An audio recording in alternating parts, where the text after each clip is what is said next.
Hi everyone, my name is Jessica Wong and I'm the founder of Oriental Jamu. I started Oriental Jamu for about 6 years and have assisted more than 4,000 mummies in their breastfeeding journey. I'm a mother of 2. My elder one is 7 this year and my younger one is 4. I've breastfed my elder one for about 2.5 years and my younger one for about a year. For both of them, I have very different breastfeeding journey. Reason because my first one, I actually latch more, and my second one, I pump out more to feed him. The reason for their different breastfeeding journey is that my elder one, she actually likes to latch on me more and she can trigger my milk flow very well, and that's the reason that I prefer latching. And because as a first time mother, I feel that it's a bonding that I want to have. As for my second one, he actually has born with a weaker health, so he was awarded in NICU for a while, and that was the reason that I need to pump out to feed him. So like I mentioned, previously I was working in a bank, and back then I need to meet sales target, I need to go for work appointments and seminars. I always had trouble keeping up with my pump schedule. I always getting back home late to nurse my girl. So this had caused me to have recurring blocked duct issues, and eventually it led to like a few episodes of breast infections. And back then I could only go to GP to get painkillers, and at that time I did not want to give up breastfeeding yet. So this had actually spurred me to research on a lot of breastfeeding information.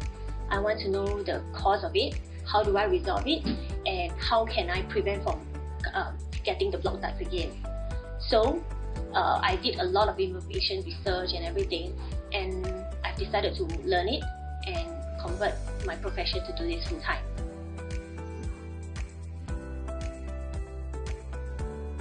First advice for breastfeeding mummies, I will tell them that do not compare, because every one of us is very different. We are born differently, we have very unique body structure, so this would actually make us to be very unique and different from any other moms. Okay, for example, some mummies get their milk kicked in from the 2nd or 3rd day onwards after delivery, whereas some mummies could get their milk kicked in as late as the 5th or 7th days.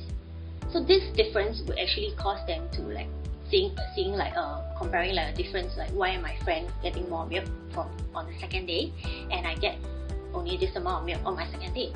So I feel that by having a comparison between yourself or other people, it might cause unnecessary stress. And when we have stress in our body, we actually produce less milk. You're gonna feel relaxed, you're gonna feel happy about it, that you can breastfeed your baby, and this will actually lead you to have more milk production. My second advice for new moms for breastfeeding is that manage your own expectations.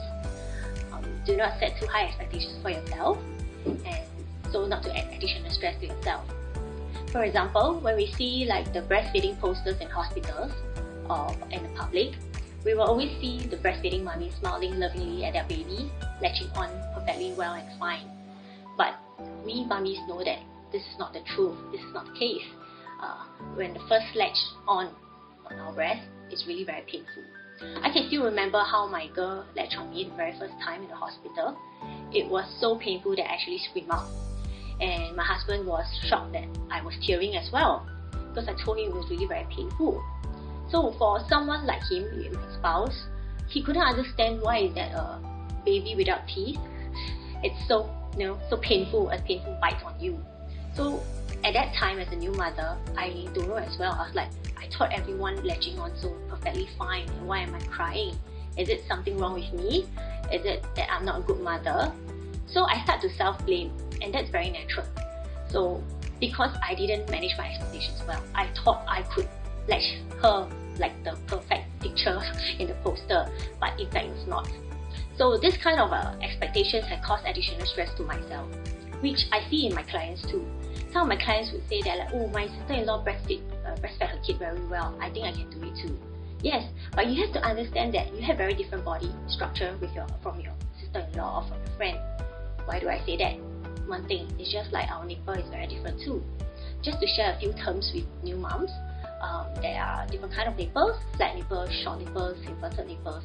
So all these different nipples, you don't get to see every day, whereby I do. So when I see my clients, I'll be like, oh, I've met your sister-in-law. The reason she can latch on so well because of this. She has a very standard size nipple. As for you, you have a flat nipple, that's why you can't latch on well, and that is not your fault. So if you don't know all these little things and you kept thinking that why is that my friend or my sister-in-law can do that and I can't do it. So when you manage your own expectations well, you can actually breastfeed more willingly, happily, and at the same time you can actually tell yourself that to pace yourself that this is very natural, that you can't latch on now, but you can latch on eventually. Even if you can't latch on, you can always pump out to feed. After all, we are still giving breast milk to our babies. For the third advice for new mummies, I would suggest that you should set a timeline, set your own path for your breastfeeding journey. For example, you set a goal for yourself that how long do you want to breastfeed. For mummies who have met me or seen me before, they all know that my most favorite question is, how long do you intend to breastfeed? The reason I'd ask that is, you gotta pace yourself, like how you're gonna achieve your little milestones. And most common answer that I always get is, oh, as long as I can, as long as my baby wants. This is a very standard answer, which I did answer that myself before. But by giving this answer, you may be very unclear what's going to happen eventually. Like when you go back to work, when you need to do something like maybe attend something flying overseas. So all these little factors may have caused you to not to latch as long as you wanted. So why not set a timeline for yourself? Like you can set short-term goals like 3 months, 6 months, or even a year. So my suggestion for clients is you set a goal for 6 months first.